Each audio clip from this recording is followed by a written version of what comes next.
So in this video, I'll tell you about a possible way you can fix your Tecumseh snowblower electric start not working. And this fix is for a broken switch. It assumes that the motor is still good. So that's what happened on this unit right here. There's a 110 volt plug, and the switch is built into the plug.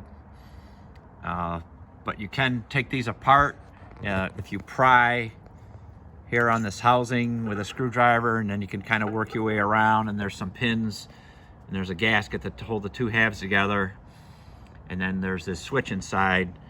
This is a model E13 switch. You can find them on Amazon.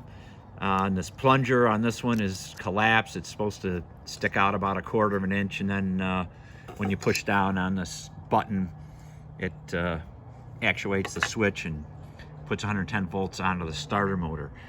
So this is a switch made by Cherry, model E13. Make sure that you use the normally open contact. The new switch will probably have the normally closed terminal as well, which this one doesn't. But if you use the normally open one, then it will only run the motor when you push the button.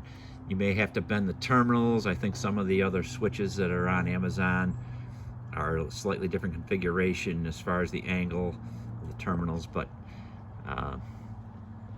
you can make that work. And if you want to test this out, if you don't know if it's the motor or the switch, what you can do is take your ohm meter and put it across the common and the normally open when the switch is disconnected from everything. Actuate the switch, and if it doesn't go to 0 ohms when you push down the plunger, then you got a bad switch. If it does, it's probably your motor. Okay, so I hope this helps you out. Good luck. Thanks for watching.